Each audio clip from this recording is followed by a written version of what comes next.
Oi, terceirão, tudo bem? E aí, gente? Eu tô tranquila, espero que vocês também.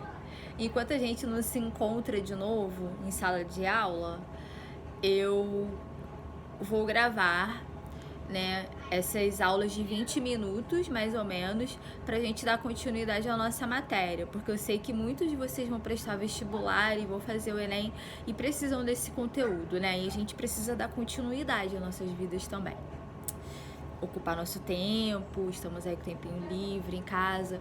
Então, tira aqueles 20 minutinhos do seu tempo diário e assiste a minha aula, tá bom? Vamos começar. Continuando nossa primeira parte lá do livro didático, o que aliás eu vou pedir para vocês pegarem para acompanhar comigo a aula que eu vou utilizar, tá? Nosso assunto é a metafísica ontológica, tá? Ontologia filosófica, né? O que a gente questiona nessa ontologia filosófica, né? Através da metafísica? O início de tudo, né? O que é realidade, o que é mundo sensível, o que é o inteligível, né? Como vocês sabem, inteligível é o mundo das ideias, tá? É o pensamento que antecede a ação, tá bom?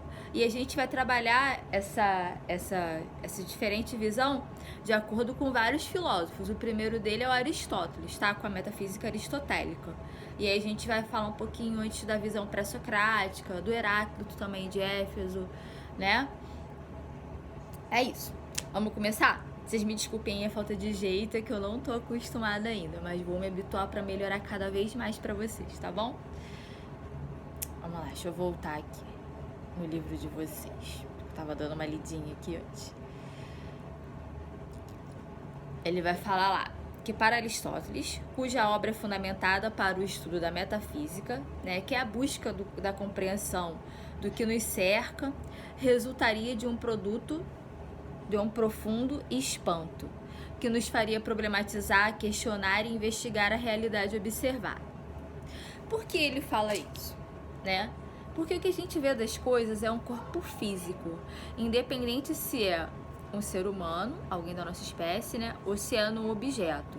E ele questiona muito a impressão de que esses seres, sendo eles físicos ou não, causam na gente, né? Vocês lembram do questionamento que muitas pessoas fazem, na verdade a maioria, penso eu, né?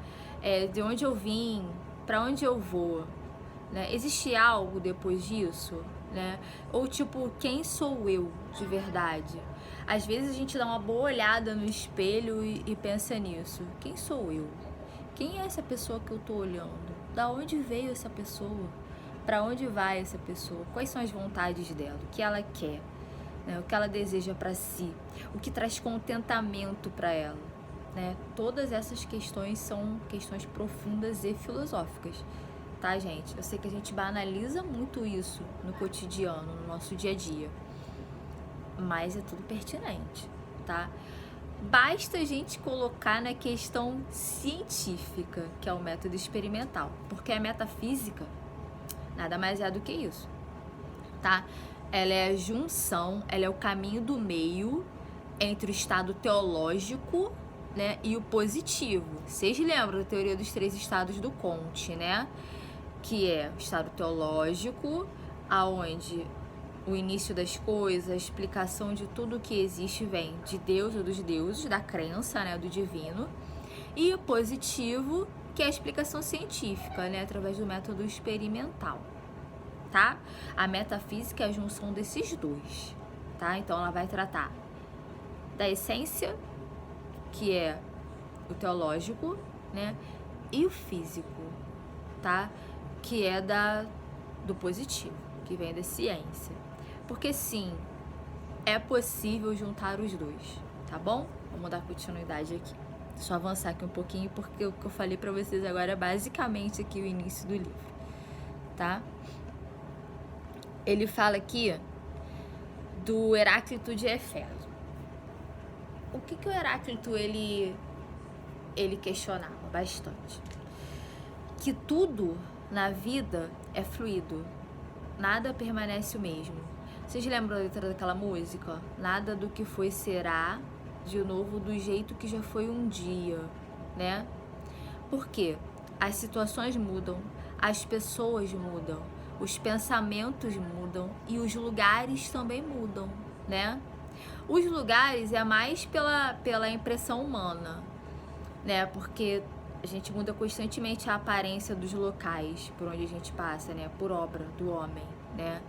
Agora, as mudanças internas, elas são um pouco mais sugestionáveis, né?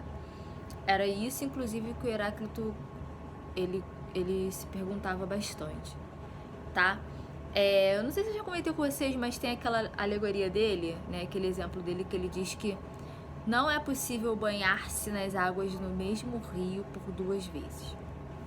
Por quê? Né?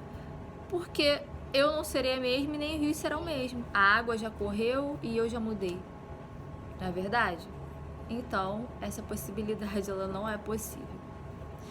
Vamos continuar. Ele fala aqui, é na página 6, né? Tudo é devir, tudo flui. Sendo ilusão, supor a unidade e a continuidade entre os seres. Seria um engano crer, por exemplo, que o mesmo rio... Seria um engano crer, por exemplo, que o mesmo homem se banhasse 2 vezes no mesmo rio, pois ambos mudariam continuamente, como eu acabei de dizer, tá bom? Na página 7, tem 2 exercícios que eu quero que vocês façam, tá legal? Quando a gente voltar às aulas, eu vou dar meu visto lá, tenho certeza disso. Metafísica aristotélica, aqui no finalzinho da 7. Eu vou ler esse pedacinho só pra gente se situar aqui. Diante do conflito entre mobilismo e imobilismo, como modos opostos de interpretar a realidade, Sócrates e Platão dividiram-no em 2 níveis distintos. O sensível e o inteligível, como eu já citei para vocês anteriormente. Assim, a estabilidade do ser defendida por Parmênides foi atribuída ao mundo inteligível, constituído pelas ideias ou formas e acessível apenas ao pensamento, tá? Já a fluidez do devir, destacada por Heráclito, foi entendida como um traço de imperfeição. Logo, ela é do mundo sensível, porque né? Lembrem-se do que eu já citei para vocês, com certeza, né? O perfeito, o belo e o sublime existe apenas no mundo das ideias. Colocou para o sensível, só de colocar para cá para o sensível, ele já está imperfeito.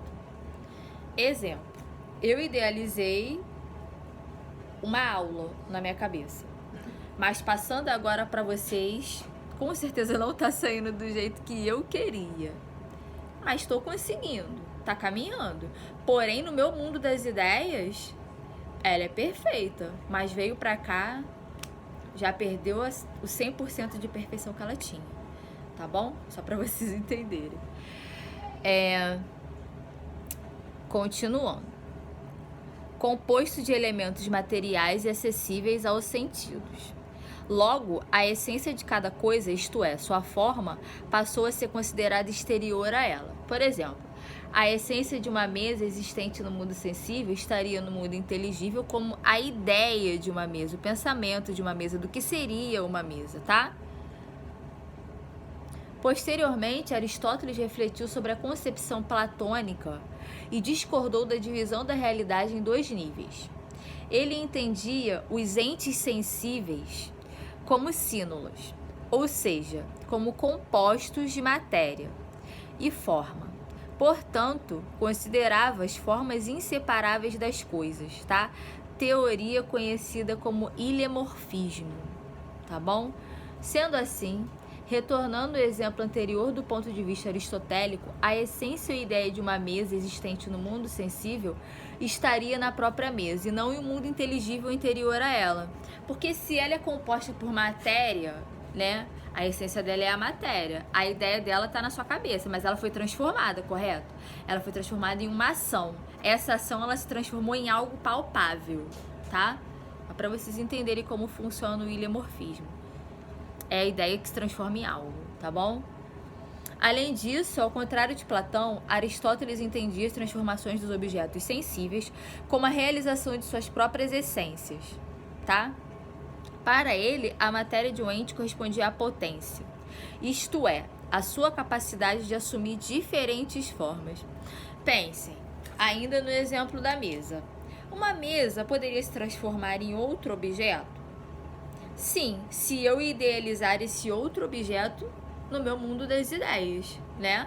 Lá no meu mundo das ideias, eu vou pegar essa mesa e transformar, de repente, uma prateleira. Basta retirar as pernas, cortar um pedaço da madeira dela, colocar na minha parede como prateleira. Transformei. Olha, eu completei todo um ciclo de ideias na minha cabeça, né? Vamos dar uma continuidadezinha aqui. Categorias e causas, tá? É aqui na 9. Vamos ver aqui. Aí tem lá, né? Para entender o que motivou a investigação de Aristóteles apresentada na Metafísica, imagine-se observando fotografias suas, tiradas em diferentes fases da sua vida. Exemplo perfeito. Você vai ver como você mudou ao longo dos anos, né? Como você não é mais o mesmo. Nem fisicamente e nem a sua essência. Você já se modificou por completo, né? Você criou etapas durante a sua vida que foi te transformando no que você é agora e na construção do seu novo eu daqui a pouco. Entenderam? É uma, como diz lá o Heráclito, é o fluir constante, tá? Aí divide-se, né? Substância primeira, que são os indivíduos, e substâncias segundas, que é a espécie e gênero dos indivíduos, tá? Substância primeira, indivíduos. Substância segunda, espécie, a nossa, humana, né? E o gênero dos indivíduos. Nesse contexto, a espécie definiria o conjunto de propriedades comuns entre alguns indivíduos, tá?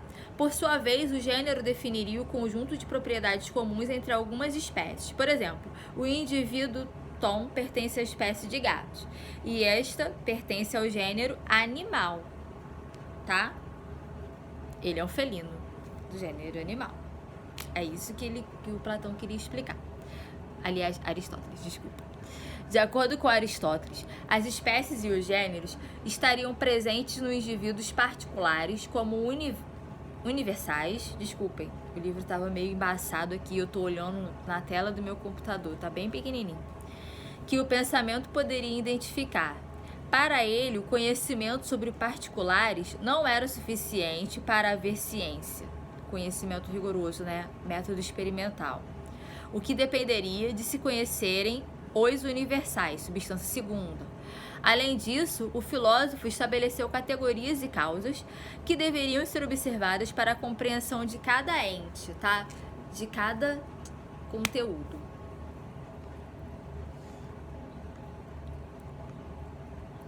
Aí aqui, na 10, tem um quadrinho com uma imagem. O ente é a casa, tá?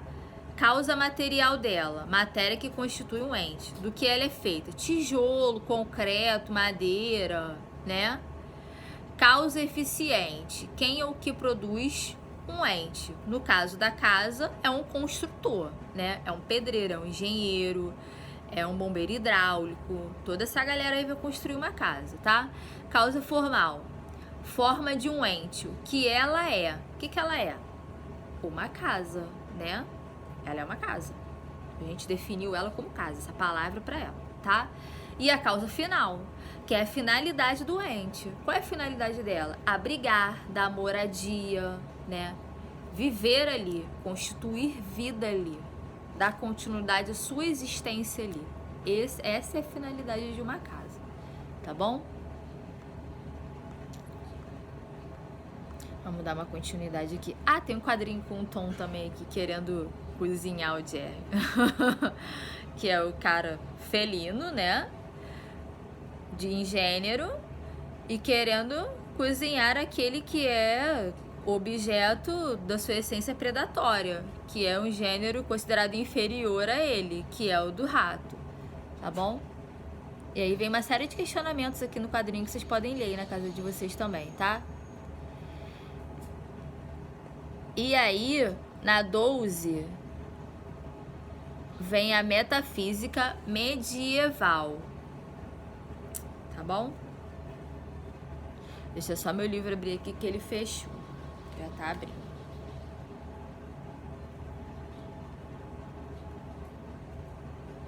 Metafísica medieval. Tô demorando um pouquinho, mas já vai.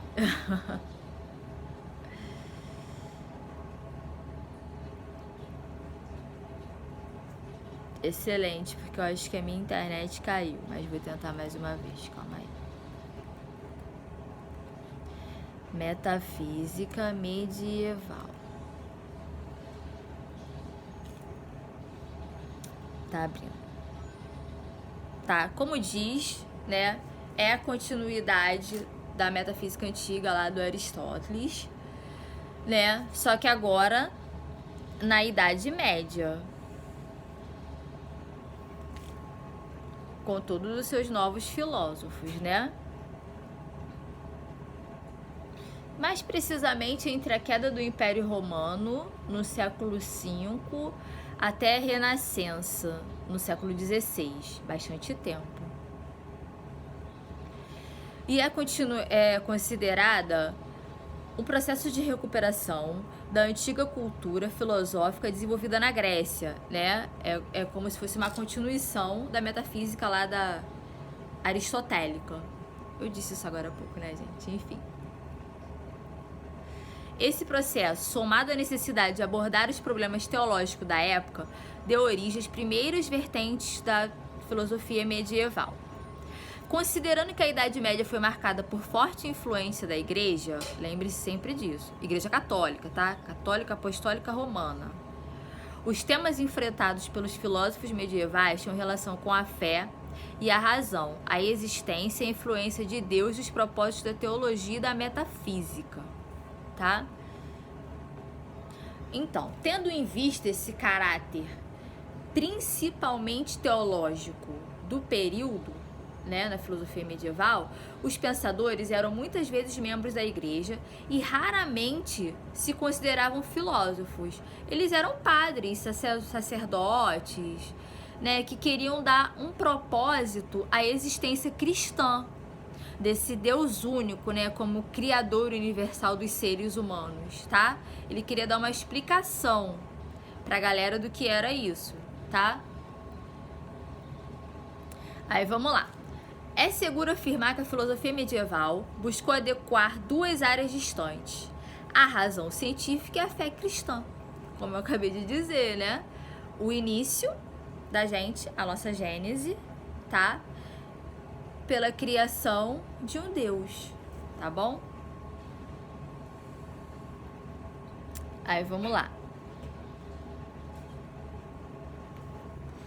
Vem primeiro a teologia, tá? Teologia, como a gente viu lá na teoria dos três estados, com a teoria, é o primeiro estado que é o teológico, vem com a explicação criacionista. Vocês lembram daquela teoria do Adão e Eva, né? Ele veio trabalhando aquilo ali. Meu livro fechou aqui de novo no meu computador, vocês me desculpem. Então,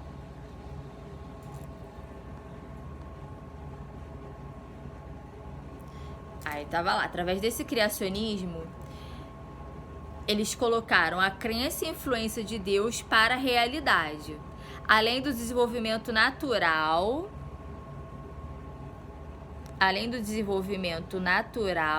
só um minutinho, porque eu me perdi aqui.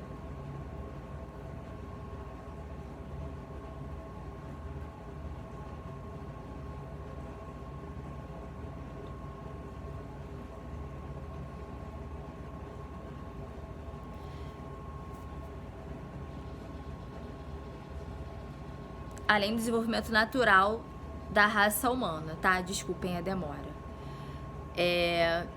E através disso, eles colocaram a metafísica, como eu disse, é o meio termo entre a ciência e a teologia, tá? Que é dividida entre ilemorfismo, causalidade e individuação. O que a gente vai fazer? A gente vai trabalhar mais esses três temas na nossa próxima aula, tá bom? Que meu tempo aqui já tá terminando. Então, gente, até a próxima. Um abraço, tá? E em breve eu colocarei um novo vídeo. Beijo!